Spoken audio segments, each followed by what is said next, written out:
Let's be honest, parenting can be messy and hard, but also so rewarding. In this podcast, we'll share all the ups and downs of parenthood, as well as share some of our favorite tips and tricks for parenting using both our experiences and expertise from our professional lives as a speech and language pathologist and teacher, but also our everyday lives as moms, just trying to balance it all. We're so glad you could join us.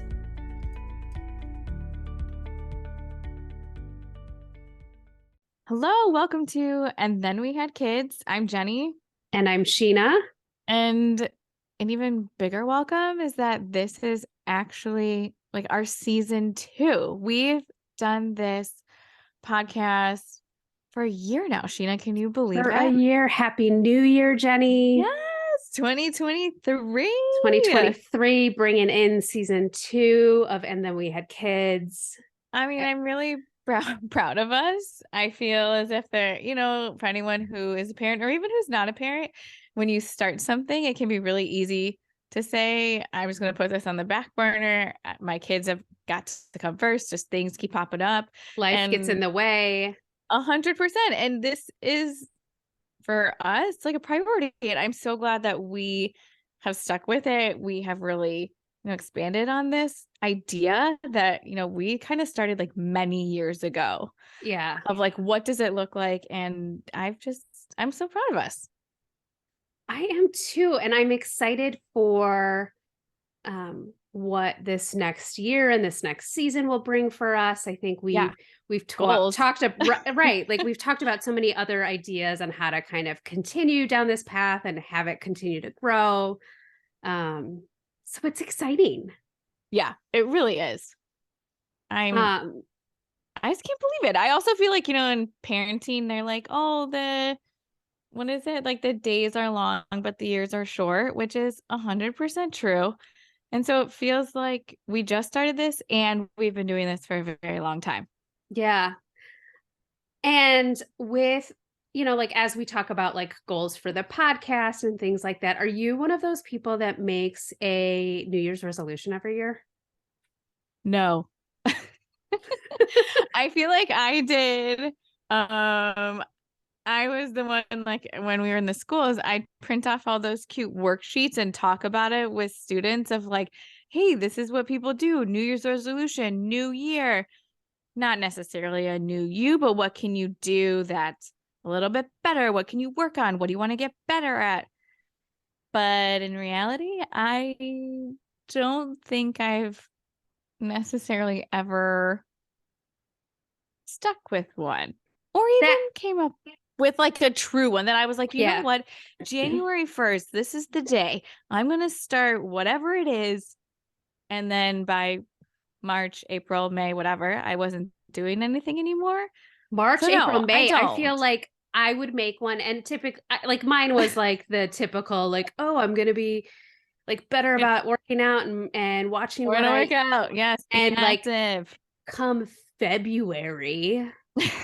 I didn't make one. I never even got that far. I think I was just like so realistic that like, hey, I'm not even going to be one of those people that is going to do it. I don't know. Like and to me, I think as I've gotten older, like New Year's Eve is like, okay, we have to do something because it's New Year's Eve, but it's also, again, with kids, my kids still went to bed by 8 p.m. or 8:30. And they got up the next day at their normal time. So it's not like the whole celebration. Yeah. But no, that's not me. You? I mean,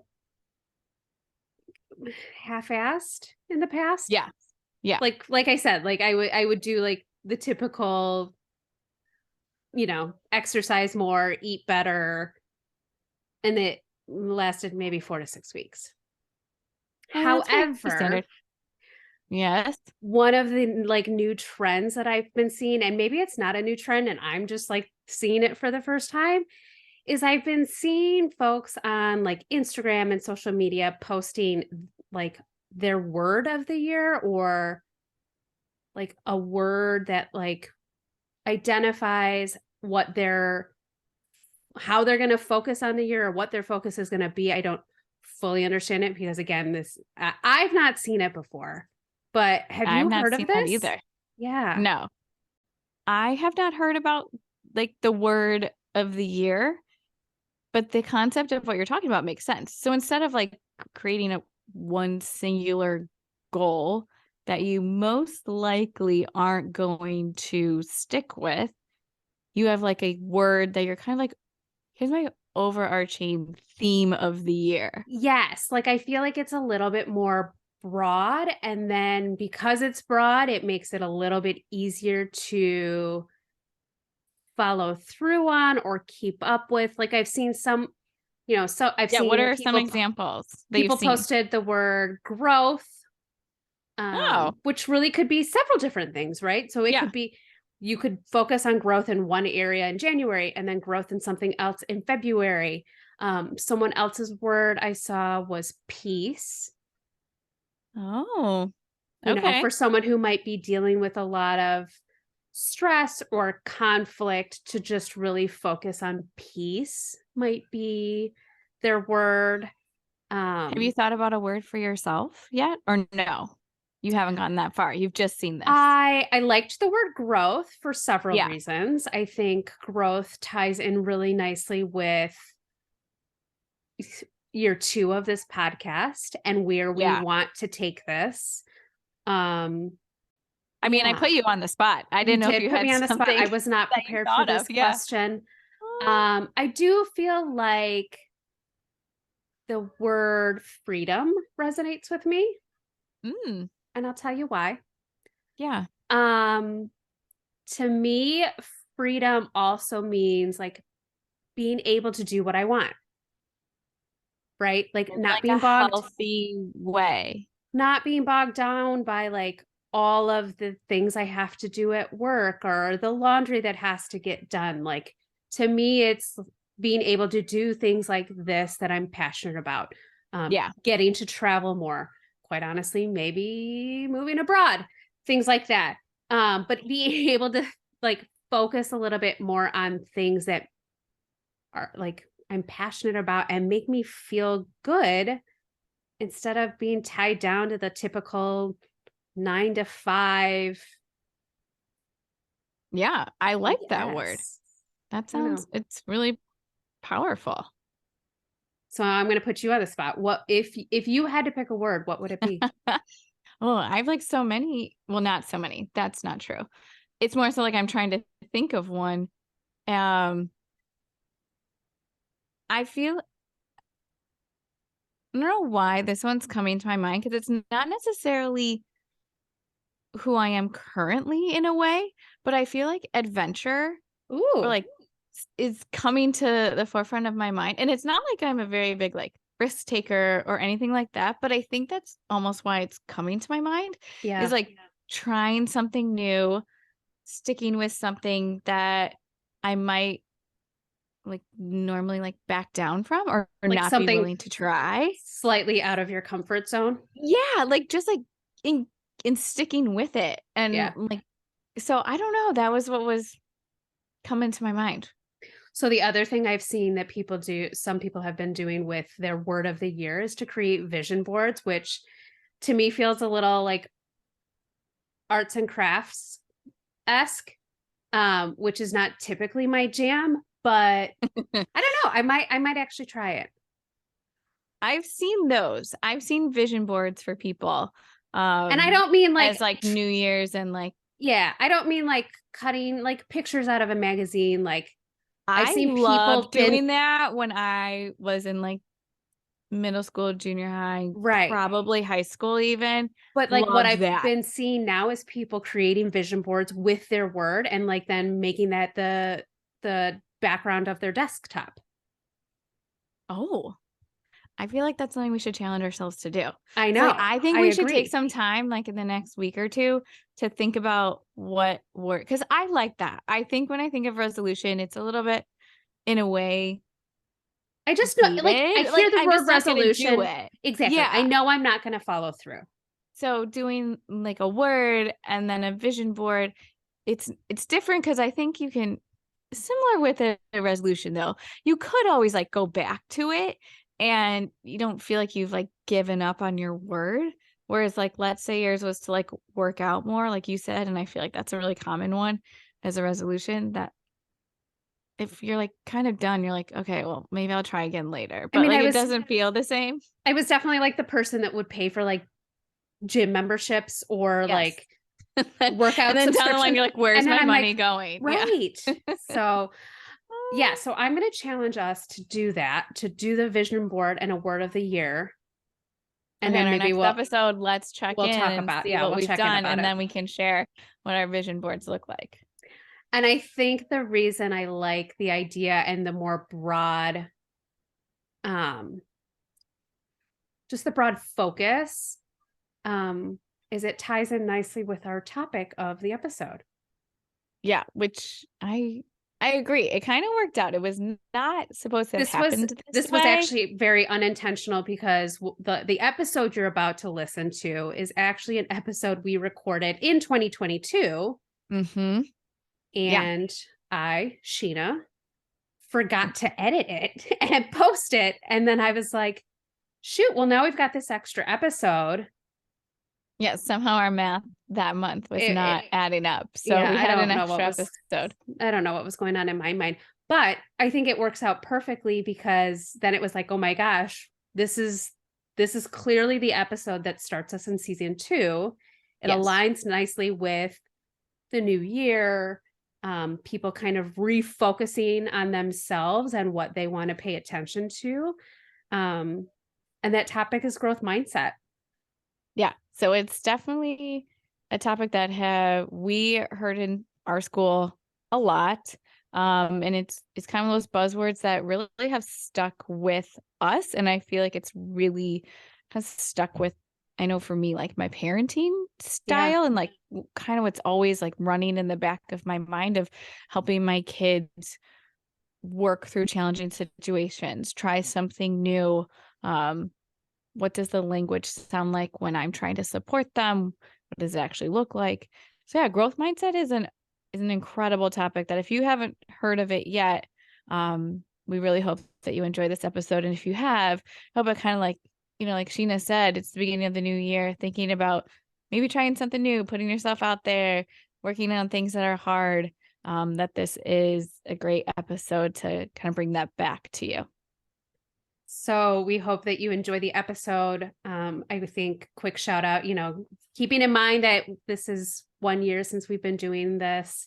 Thank you to all of our listeners and to our supporters. We appreciate all of the love that you've given us. And we're looking forward to season 2. Here we go. It's nice to just kind of like pause and take some time to think about what are some like good parenting skills, some new language to develop, a new concept to think about. And so today we're going to talk about maybe something that if you have kids like in elementary school, you might have heard this, but it's growth mindset.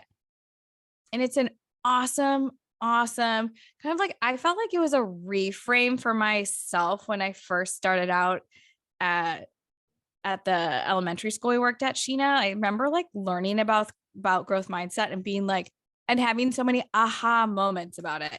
Yeah.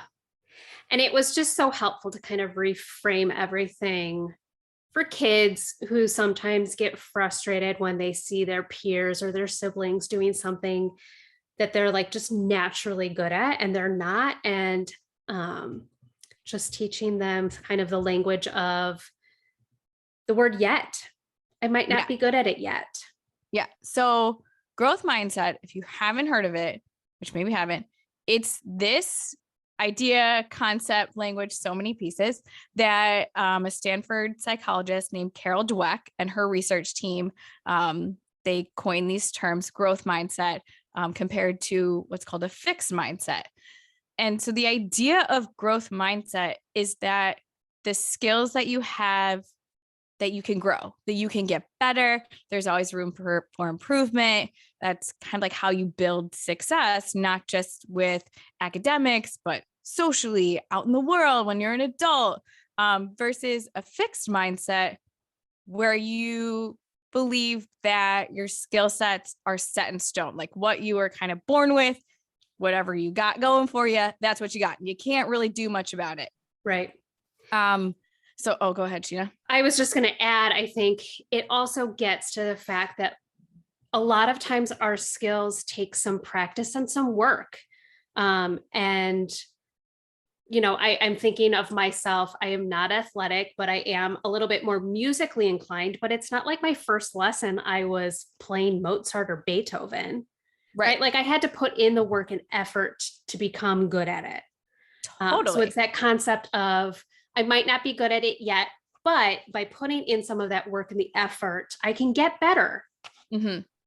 So when we think about growth mindset, like I said, when we first probably had like a professional development back at that elementary school, it really came up with our kids that we saw who not only had difficulty regulating their emotions, managing social situations, but when you think about it, some of them were really bright academically, but when faced with challenges or something new that they felt that they should do so easily or that it should be just so simple, that's when we would see these like huge upset reactions. Even though they're very capable from an academic standpoint, it was this challenge that was put in front of them, something new that was really hard for them to work through. So this fixed mindset that they had, we see maybe they were quitting, that they became easily frustrated. They just really didn't have this skill sets to problem solve. And then you would hear their like self-talk sound like, I can't do this. I'm the worst. If I'm not going to be the best, like why try? Who cares? So that's kind of what like a fixed mindset would look like. And I, even like reflecting back on my own life, definitely have some pieces of a fixed mindset, right? So it's not like it's one or the other. So yeah, when we think 100% had a fixed mindset probably in many things growing up. Right. And so I was just thinking of like when I know about growth mindset, but as we were preparing for this podcast, I was like doing some research and some Google searching about it just to familiarize myself. And I got thinking about when I was younger, I think it was like in middle school, I wanted to join like our swim team, like a local swim team, mainly because I wanted a cool trophy that I think one of my brothers had already received because they were on the swim team. And I love swimming. Like, I feel like I learned how to swim from an early age, loved it. Pretty sure I'm like a fish or like water creature in a past life. Yeah, truly. And I really enjoyed swimming. I enjoyed the swim team, but I remember very specifically the week that we had to learn like flip turns. And I just had this fear of like, I'm going to hit my head. Absolutely not. I cannot do this. I quit swim team. Oh, yeah. I mean, I think I made it through the one season to get my trophy. And I basically just did the breaststroke because you don't have to do the flip turn for that stroke. You do like the other kind of turn. So I found my way around it. These turns mean nothing to me other than what I watch on the Olympics. Okay. Well, the flip turn is just that, like when you think of doing a somersault and then you push your feet off the wall. Okay. Whereas like for breaststroke, you kind of just like grab on the wall and do like a quick turn, but there's no rotating involved. Got it. So I like found my way around something that was difficult. Anyway, just an example of like, oh, that was such a fixed mindset. I didn't even like try. I think too, like, when we were learning about this back when we were in the school setting, we also talked a little bit about how like the power of like grit works with this and resilience, right? So, so kids who have grit can kind of power through and push through frustrating times. But that's another piece that doesn't come naturally. And sometimes you have to really work to develop those skills. For sure.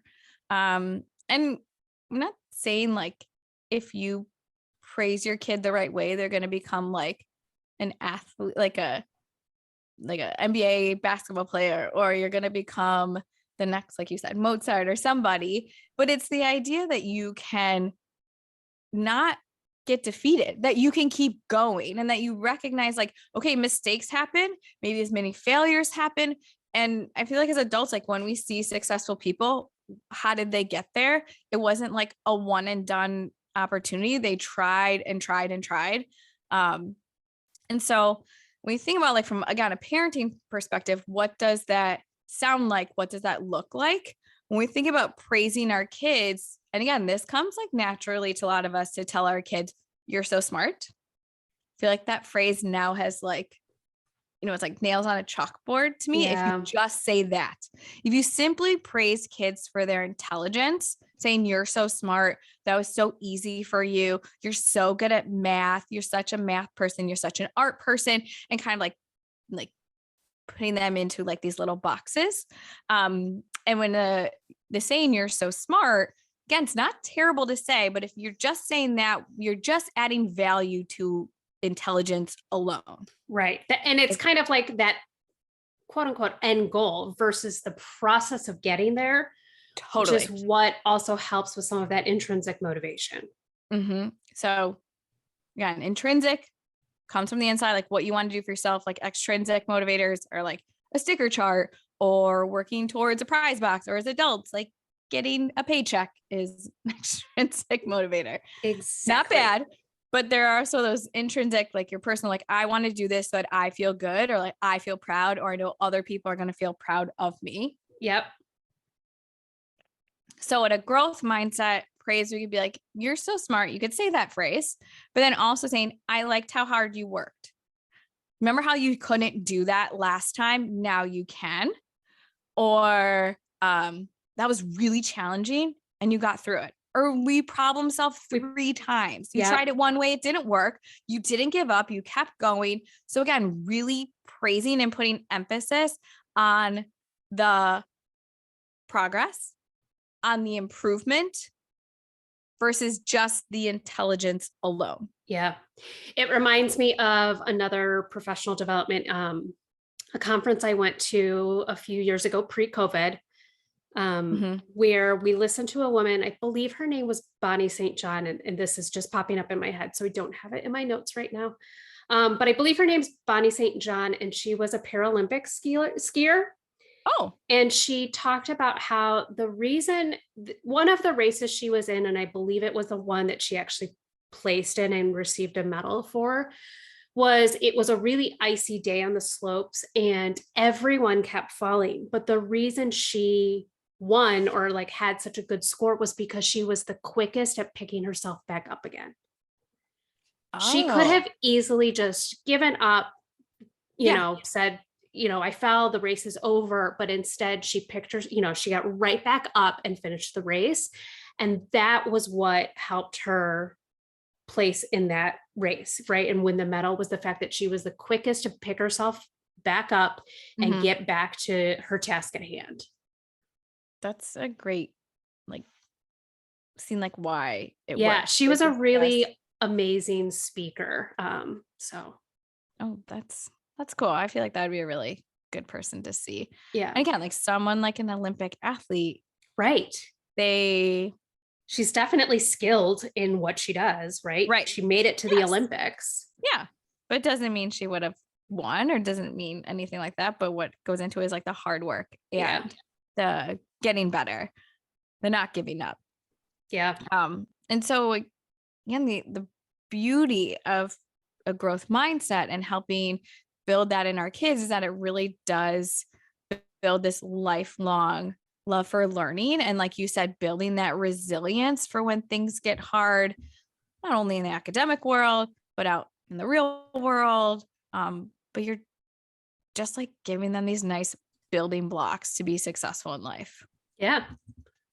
Again, it's like one of those things where it sounds so simple, where you're like, oh yeah, I should be doing this all the time.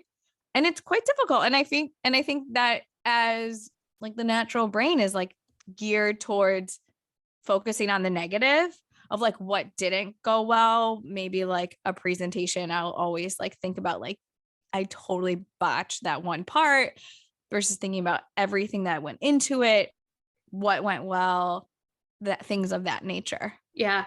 I think it's also important that we show our kids that we make mistakes too and model that behavior, right? So that, hey, this is really hard for mommy right now. I'm going to keep trying. I'm going to keep pushing through. At the end, oh, look, it's not about the end product. It's about the fact that I didn't give up. I problem solved. But oftentimes our kids, whether they're our own personal children, our students, often think that adults just don't make mistakes. And so the more often we can show them and demonstrate them that we make mistakes too. Mistakes are okay. We learn from our mistakes. The more comfortable I think kids are at making mistakes along the way and pushing through the process, even when it might feel hard. Yeah. I think it's just starting today, like any day you can kind of shift what you've been saying or how you've been modeling, and building this self-talk really comes from us as the adults in the environment. So if we're like telling ourselves like, gosh, I'm so stupid, I can't believe I messed that up. I mean, that's what our kids are hearing, right? Whether we meant for them to be directly hearing that, they're like little sponges that they hear how we talk to ourselves, or like if I'm talking with my husband, then they're picking up on those cues of how do I even talk about myself, like what you're saying, to recognize that, yeah, I can even tell myself that mistakes are okay. I can get better at something. It's not just for kids. Growth mindset isn't just for kids. Right. It's just great to build those foundational skills early. And so this self-talk, if we're telling our kids, I mean, they also thought the example of like my daughter, something simple of like not being able to like zipper up her coat by herself, like last winter. Yeah. And it was, I can't do this, followed by one of her lovely outburst noises that I would just simply, what you said, that word, the power of yet, like, you can't do this yet. And it's that word, just adding it to that sentence sends the message, but you will be able to do this one day. Yep. You'll get there. You can do this. You can't do this and whatever this is yet. You can't zip up your coat yet. You can't put your shoes on yet. You can't solve that math problem yet. Works for anything. Yeah. It's an incredible word. It really is. It reminds me of that word and. Yeah. You've referenced to in previous episodes, but just really the power of that one tiny 3-letter word. Yeah. So I think if there are like some takeaways from this, it's thinking about how are you responding to kids when they're doing something well? I mean, you even mentioned like all that artwork that comes home too. Right. I mean, simply saying, wow, you did such a good job. That looks great. Then follow it up with, how did you do this? Yep. How did you make this? What happened? Like, was there any challenges? Was it difficult to come up with this? How did you work through it? How did that make you feel? Just building on just simply praising the intelligence, or simply praising what you're saying, like the end product. Yeah. But the process of what went into something. So there's so many opportunities to figure out, like, how can I shift what I'm saying to my child to be like a growth mindset phrase? When you're thinking of kind of teaching this, or when we used to do this back in the school setting, did you have any favorite resources, books or whatever, to help kind of teach this? I found like there were helpful videos online that I would show. Like there is like a class dojo short video that's explained it that really nicely.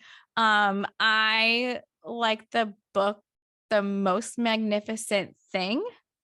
Yeah. I have it on our blog. We wrote up a little blog post about growth mindset. And it's this idea that this girl has this idea in her mind of wanting to build like most magnificent thing. And she tries and she tries and she's like, this isn't what I wanted. And along the way, she's realized that she indeed has created something wonderful. But in so many books, if there's ever a problem, which there are in 100% of like kids books, right? Like, how did the character work through it? How did they problem solve? So it doesn't necessarily have to be a specific book. Right. But there are some that are designed to like create, that the definition around what is growth mindset. Yeah, there's one called Your Fantastic Elastic Brain. And I know that when we were in the school setting, we often used a visual of a brain working out, with the idea of like, our bodies aren't fit and in perfect condition without putting some work into it, right? So just like we keep our bodies in shape to stay at our peak performance, we have to do the same with our brain. And so by doing that, we we have to put some hard work into it, whether it's doing those hard math problems or doing some crossword puzzles or something to really work out our brains. But that's that book, Your Fantastic Elastic Brain, is something that kind of goes along with that brain working out visual. Yeah. I like the idea, like you said, that book of, we can educate our kids about the brain, like give them the science behind it, give them like the why, to show them that there's that's what's happening, and they're training their brain. I feel like that's what we used to say, like train your brain. Yep. It's like you train a muscle. Your brain is a muscle. We can make it stronger, make it bigger, better, all that good stuff by putting in the hard work, and problem solving, not giving up when things are hard. So yeah, they're and Carol Dweck, who I mentioned, she has a book. She has a book called Mindset. Yep, I have that one, and I think I had my husband read it. This was maybe before we had kids or right after, and he really liked it. And then my kids came across, obviously as you know, if you listen to the last episode, we do use the iPad at home. What? I'm just kidding. Shame on me. Absolutely no shame. Zero. Take it back. None whatsoever. None. But they did come across a really cute video from Sesame Street with Janelle Monáe singing The Power of Yet.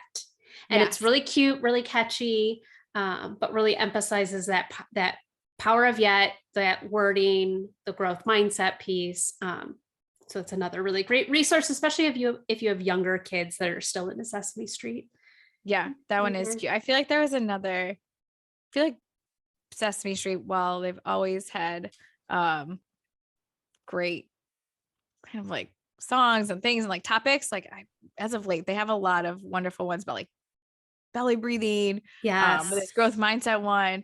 I agree. I'm trying to peruse through where another one I got it for my daughter was Rosie Revere Engineer. And again, you can like in almost any book, if there's like a problem, but this kind of goes through, again, she wanted to make something. It wasn't exactly what she had in mind. But then realizing that it was along the way, she made exactly what she needed to make, and people were really proud of her. So a lot of kids' books are great resources for building up that power of yet. Yeah. And that growth mindset. I think we've talked about Slumberkins before too. They have a lot of great stuffed animals and books and resources that go with their stuffed animals for emotional regulation. And I think, if I remember correctly, they have one that deals with a little bit of that growth mindset theme and the power of yet. I think so too. I was gonna they had some for Halloween. I was just about to say, they sometimes come out with some more seasonal-esque stuffed animals, and I love their like Halloween ones. I don't know why. I think the Halloween ones are the cutest. They are cute. I'm trying to look up. Oh, they do have a growth mindset. It's a narwhal. So like each of their themes for some Slumberkins has like an animal tied to it with a book. So the growth mindset is a narwhal. But that's cute. We should really reach out to them and see if we can get a code for our listeners. I would love that. I think we should. I bought some of the Halloween ones. Did you? Which one? I did. I got a spider and a bat. Yeah, the bat one is my favorite. Yeah. So they're really cute. I'm putting together like a little Halloween basket for my kids. Oh, that's a good idea. Oh, it glows in the dark. I don't think I got that. I think I got the old one. I might get the new one that glows. Yeah. So it was like a sale, but yeah, they have really cute ones. So a lot of different topics that are really kid friendly, and they're cute. Their animals are cute. Their stories are cute. But yeah, growth mindset, again, you probably, if you have kids in the elementary school age, I would also recommend talking to your teachers. It's hard to believe that, but I feel like parent teacher conferences are going to be right around the corner for fall.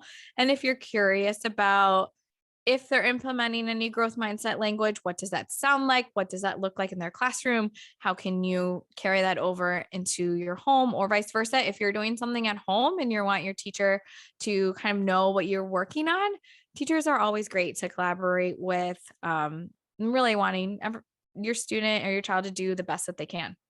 Yeah. So, yeah, but again, I'm trying to think of what else we got for growth mindset. And we'd love if you have been trying anything to let us know. If you have any questions about growth mindset, again, we're going to have a little blog post with some videos and some really good book resources and some language that you can try and use with your kids. Thanks so much for listening. We hope you enjoyed this episode. And if you'd like to help support the podcast, please share it with others, post about it on social media, or leave a rating and review. To catch all of the latest, you can follow us on Instagram @_and then we had kids. Thanks again, and like we say, life used to be carefree, and then we had kids.